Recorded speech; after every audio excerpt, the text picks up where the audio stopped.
সময় বলছে 7:53, আমরা ল্যান্ড করলাম। অলরেডি ফ্লাইট দিয়ে থাকার কারণে অনেকটাই লেট হয়ে গেল আমাদের পৌঁছাতে। সবাইকে হ্যাপি নিউ ইয়ার। প্রচন্ড ঠান্ডা। ঘড়িতে সময় বলছে 2:42 আর পৌঁছে গেলাম শ্রীনগর এয়ারপোর্টে।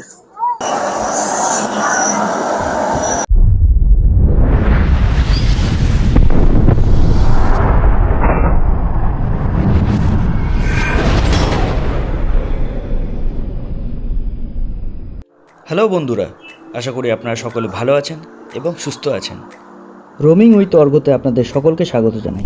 বন্ধুরা, ঘড়িতে এখন বাজে রাত 1টা আর আমি বেরিয়ে পড়েছি আজকে একটা স্পেশাল জার্নির উদ্দেশ্যে। সেটা হচ্ছে যাচ্ছি কাশ্মীর, আর আমাদের গাড়িও চলে এসেছে। বাকি সবাইকে হ্যাপি নিউ ইয়ার।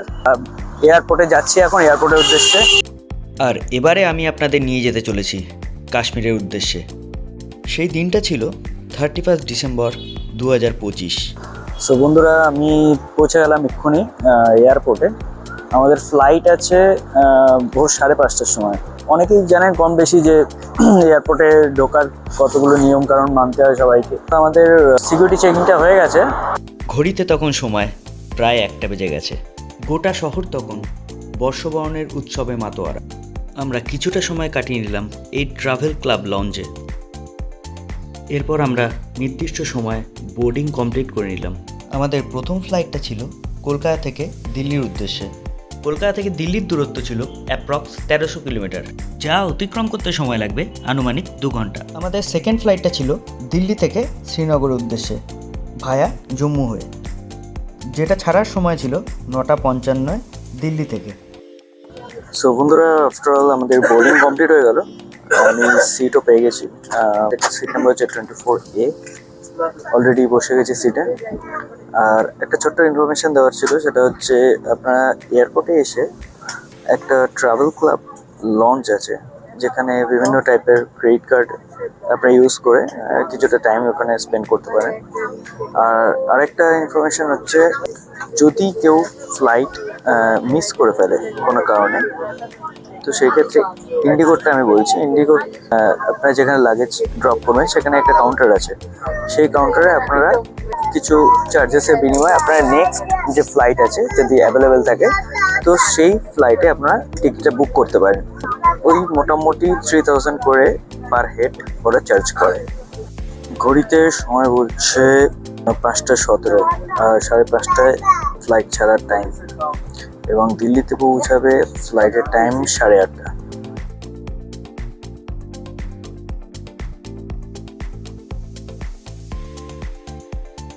নির্দিষ্ট সময় মতন আমাদের ফ্লাইট টেক অফ করলো।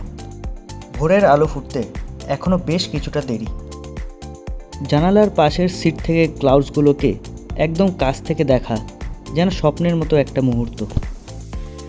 জার্নিটার সবচেয়ে সুন্দর ব্যাপার হলো আকাশের উপর দিয়ে ট্রাভেল করার সময় একটা অন্যরকম শান্তি ফিল হয়। মাঝে মাঝে মনে হচ্ছিল আমি যেন ক্লাউডসের মাঝখানে হারিয়ে গেছি। আর অবভিয়াসলি ট্রাভেল মানেই নিউ মেমোরিজ, নিউ এক্সপিরিয়েন্স। এই পুরো ফ্লাইট জার্নিটা আমার কাছে অনেক স্পেশাল হয়ে থাকবে। আশা করি তোমরাও ব্লগটা এনজয় করবে। তাই বলতেই হয়, every flight carries not only passengers but also emotions, memories and untold stories. অল্প একটু বিশ্রাম নিতেই উঠে দেখলাম এই সুন্দর একটি দৃশ্য। গুড মর্নিং, সুপ্রভাত দর্শক বন্ধুগণ। ঘড়িতে এখন সময় 7:49। অলরেডি ফ্লাইট ল্যান্ডের সময় হয়ে গেছে, কিন্তু ডিলে আছে আমার যতদূর সম্ভব মনে হচ্ছে। ক্যাপ্টেন সাহেব বললেন বাইরের টেম্পারেচার 11 ডিগ্রি, মানে দিল্লির টেম্পারেচার হচ্ছে 11 ডিগ্রি।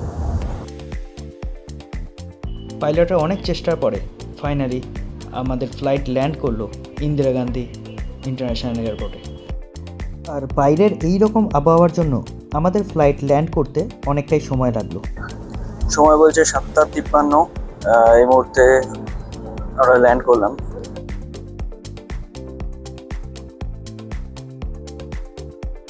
এরপর আমাদের নির্দিষ্ট এয়ারলাইন্সের বাস এসে আমাদের নির্দিষ্ট গন্তব্যে পৌঁছে দিল।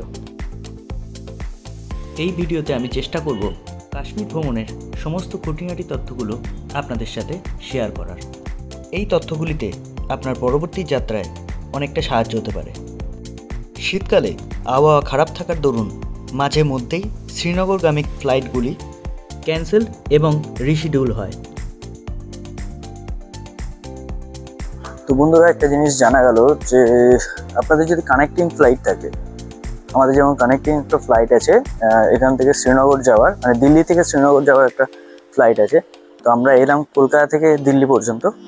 তো সেক্ষেত্রে কিন্তু আপনাদের ব্যাগেজ আপনাদের ওই বেল্টের মধ্যে আসবে না। আমাদের 6 নম্বর বেল্ট ছিল, সেখানে কিন্তু আসেনি। আমাদের আবারও সিকিউরিটি চেক করতে হবে এখানে। তো আমরা সিকিউরিটি চেক আবার করে নিয়ে এবার আমরা ওই 5 নম্বর গেটে আছে, 5 নম্বর গেটে আমরা যাচ্ছি। আমাদের লাগেজ পাওয়া যাবে ফাইনাল ডেস্টিনেশনে।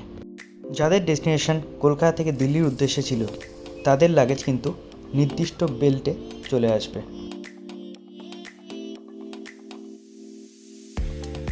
আর এই এয়ারপোর্টে টোটাল 3টে টার্মিনাল আছে। আপনাদের হাতে সময় কম থাকলে আপনারা ফ্লাইটে যাতায়াত করতে পারেন, অন্যথা হাওড়া, শিয়ালদা, কলকাতা যে কোনো একটি স্টেশন থেকে আপনি জম্মু তাওয়ায় ট্রেন ধরে নিতে পারেন। ফ্লাইটে যাতায়াত করলে অবশ্যই সময়সূচিটা যাচাই করে নেবেন। তো ইতিমধ্যে আমরা চলে এসেছি 5 নম্বর গেটের সামনে। এখানেই আমাদের বোর্ডিং স্টার্ট হবে। 9:10 হচ্ছে বোর্ডিং টাইম। সো এখন হাতে কিছুটা সময় আছে, সময় বলছে 8:56। দেখে একটু এক্সপ্লোর করি এই এয়ারপোর্টটা। এবার আপনাদের বলি, আমাদের কাশ্মীর ট্রিপটা খুব অল্প দিনের মধ্যে কমপ্লিট করার টার্গেট ছিল। এর ফলেই আমরা যাওয়া এবং আসা দুটোই আমরা ফ্লাইটে করেছিলাম। এয়ারপোর্টে অনেকক্ষণ ঘোরাঘুরির পর অবশেষে আমরা ফিরে এলাম 5 নম্বর গেটের সামনে, যেখানে আমাদের বোর্ডিং স্টার্ট হবে। সো বন্ধুরা, এখন ঘড়িতে হচ্ছে 9:47 বেজে গেছে। আমাদের 9:55 ফ্লাইট ছিল। তো ফ্লাইট কিন্তু ডিলে আছে। তো এখনও পর্যন্ত বোর্ডিং স্টার্ট হয়নি দেখছি। জানি না কখন স্টার্ট হবে আর কি প্রবলেম হয়েছে। বর্তমানে দেখতে পাচ্ছি দিল্লির ওয়েদার কিন্তু খুব একটা ভালো না, পুরোটাই কুয়াশাতে আচ্ছন্ন। এবং আমরা যখন ফ্লাইট ল্যান্ড করছে তখন কিন্তু একবারে ল্যান্ড করতে পারেনি, হয়তো কুয়াশার জন্যে। তো আমি বুঝতে পারছি না এটা পলিউশনের জন্য কিনা বা কুয়াশা, আমি ঠিক আইডেন্টিফাই করতে পারছি না। কিন্তু গত কয়েকদিন ধরে খবরে দেখতে পাচ্ছিলাম যে প্রচণ্ড পলিউশনের কারণে সারাক্ষণই একটা মেঘাচ্ছন্ন ভাব থাকছে। তো আজও সেই জিনিসটা দেখতে পাচ্ছি এয়ারপোর্টে বসেও। আরও প্রায় 40 মিনিট ওয়েট করার পর আমাদের বোর্ডিং স্টার্ট হলো। শীতকালে ঘন কুয়াশার দরুন আপনাদেরও আমার মতন সমস্যার মধ্যে পড়তে হতে পারে। ফ্লাইট ডিলে বা রিশিডিউল। আপনারা কখনো দিল্লি থেকে বা জম্মু থেকে ডিরেক্ট শ্রীনগরের ফ্লাইটের যাত্রাটা একবার উপভোগ করে দেখবেন। আশা করি আপনাদের খুবই ভালো লাগবে। জম্মুর আবহাওয়া খারাপ থাকার দরুন আমাদের ফ্লাইট ছাড়তে অনেকটাই দেরি হলো। বন্ধুরা, ঘড়িতে এখন 12:07, আর এই মুহূর্তে অ্যানাউন্স করলো যে এখন ফ্লাইটে ছাড়বে। আর এতক্ষণ জম্মুতে ওয়েদার খারাপ হওয়ার জন্য ফ্লাইট কিন্তু এতক্ষণ ছাড়েনি। বোর্ডিং হয়ে যাওয়ার পর ফ্লাইটেই এতক্ষণ ধরে বসে আছি। ফাইনালি ফ্লাইট ছাড়ছে। এবার গিয়ে দেখতে পাবো যে কি ওয়েদার কেমন আছে ওখানে, আপনাদের গিয়ে জানাচ্ছি।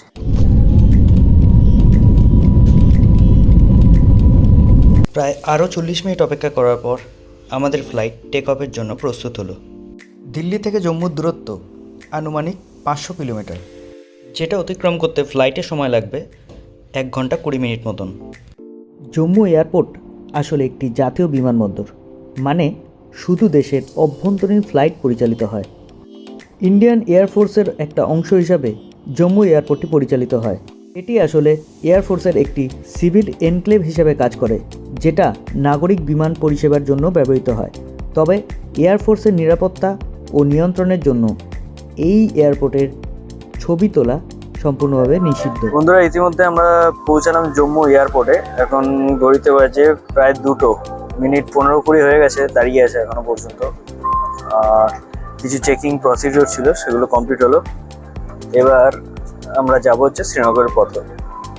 যাদের এই জম্মু পর্যন্তই যাত্রা ছিল তারা এখানে নেমে গেল, এবং যাদের আবার শ্রীনগরে যাত্রা আছে তারা আবার এই ফ্লাইটে উঠলো। তো আশা করছি আর কিছুক্ষণের মধ্যে ফ্লাইট ছেড়ে দেবে। তো যারা শ্রীনগর যাবে জম্মু থেকে তাদের বোর্ডিং কমপ্লিট হয়েছে। তো এবারে কিছু দৃশ্য হয়তো আপনাদের সামনে দেখাতে পারবো, জানি না আবহাওয়া কেমন থাকবে। যদি ফগি ওয়েদার না থাকে তাহলে সেক্ষেত্রে আমরা সেটা ক্যাপচার করতে পারবো। এবং যেই ফ্লাইটটা আমাদের দিল্লি থেকে ভায়া জম্মু হয়ে শ্রীনগরের জন্য ছিল, সেই ফ্লাইটের 6E6757, যেটার সময় ছিল সকাল 9:55, কিন্তু আবহাওয়া খারাপের জন্য সেটা সেরেছে প্রায় 11:30 নাগাদ। এখনো পর্যন্ত জম্মু এয়ারপোর্টে আমরা আছি এবং অলরেডি এখন টেক অফ করবে। বর্তমানে জম্মুর টেম্পারেচার 16 ডিগ্রি। আমাদের কলকাতা থেকে দিল্লির ফ্লাইট নম্বরটি ছিল 6E513। আর শ্রীনগরের বর্তমানে টেম্পারেচার হচ্ছে 3 ডিগ্রি। জম্মু টু শ্রীনগরের ডিস্টেন্স 244 কিলোমিটার বাই রোড, যেটা কভার করতে সময় লাগবে ফ্লাইটে 8 ঘন্টা। আমাদের ফ্লাইটে উইন্ডো সিট নেওয়ার একমাত্র উদ্দেশ্য হলো এই দৃশ্যগুলোকে ক্যাপচার করা। ঘড়িতে সময় বলছে 2:42 আর পৌঁছে গেলাম শ্রীনগর এয়ারপোর্টে। এর আগে আমি যখন কাশ্মীরে এসেছিলাম তখন জার্নিটা পুরোটাই ট্রেনে করেছিলাম, তবে এবারে ফ্লাইটের জার্নিটা বেশ অন্যরকম লাগলো। ভাবতেও অবাক লাগে, মাত্র কিছু ঘন্টার মধ্যেই পৌঁছে গেলাম আমরা কলকাতা থেকে শ্রীনগর। ওয়েদার খারাপ থাকার দরুন বাইরের দৃশ্য আমরা ক্যাপচার করতে পারিনি। শ্রীনগর এয়ারপোর্টের ছবি তোলাও সম্পূর্ণভাবে নিষিদ্ধ। আমাদের লাগেজটা 4 নম্বর বেল্টে এসেছিল, তো লাগেজটা আমরা কালেক্ট করে নিয়েছি। এখন বাইরে আমাদের ড্রাইভার সাহেব দাঁড়িয়ে আছেন। আমাদের অনেক কিছু স্পটগুলো ঘোরার কথা আছে, এখন জানি না কতটা কভার করতে পারবো, কারণ এখন ঘড়িতে বাজে 3টে। অলরেডি ফ্লাইট দিয়ে থাকার কারণে অনেকটাই লেট হয়ে গেল আমাদের পৌঁছাতে। আর ফগি ওয়েদার থাকার কারণে কিছুটা আমি ক্যাপচার করতে পেরেছি। বন্ধুরা, ড্রাইভারের সঙ্গে আমার দেখা হয়ে গেছে, তো তারা বললেন যে আজকে সবকটা স্পটই লোকাল যে সাইট সিনগুলো আছে সেগুলো কভার করিয়ে দেবেন। তো এখন যাচ্ছি, দেখা যাক কি হয়। সো এই মুহূর্তে গাড়িতে উঠে পড়েছি। এখন আমাদের নেক্সট ডেস্টিনেশন হচ্ছে হোটেল, এবং তারপর আমরা লাঞ্চ করে বেরোবো। এখানে প্রত্যেকটা গাড়ি এখানে একটা চার্জেস দিতে হয়, পার্কিং চার্জেস, তো সেটা এখন দিচ্ছে। তো তারপরেই আমরা ডিরেক্টলি আমাদের হোটেল যেটা বুক করা আছে তার নাম হচ্ছে স্পেসিফিক, একদম ডাল লেকের সামনেই, তো আমরা সেখানেই যাচ্ছি। আমাদের ফ্লাইটটি শ্রীনগরে পৌঁছানোর সময় ছিল 12:55। আমরা ডাল লেকের সামনেই একটি ভালো রেস্টুরেন্টে দুপুরের লাঞ্চটা কমপ্লিট করলাম। আমাদের গাড়ি ও হোটেল দুটোই আগে থেকে বুক করা ছিল। আপনারা চাইলে এখানে এসেও বুক করতে পারেন। হোটেল এবং গাড়ির ডিটেলস আমি পরের ভিডিওতে আপনাদের সাথে শেয়ার করব। পৌঁছাতে অনেকটা লেট হয়ে যাওয়ার কারণে আমাদের যে সাইট সিনগুলো ছিল সেদিন আমরা কভার করতে পারিনি, কারণ প্রত্যেকটা স্পটেরই বন্ধ হওয়ার নির্দিষ্ট একটা সময় ছিল। মোটামুটি 5টা থেকে 5:30টার মধ্যে সব স্পটগুলি বন্ধ হয়ে যায়। আপনারা চেষ্টা করবেন একটু আগে পৌঁছাতে, যাতে আপনারা প্রায় স্পটগুলো কভার করতে পারেন। কিন্তু একটা স্পট আমরা কভার করতে পেরেছিলাম, সেই গল্প নিয়ে আসছি আমি পরের ভিডিওতে। সো ভিডিওটা এনজয় করুন, দেখা হচ্ছে খুব শিগগিরই।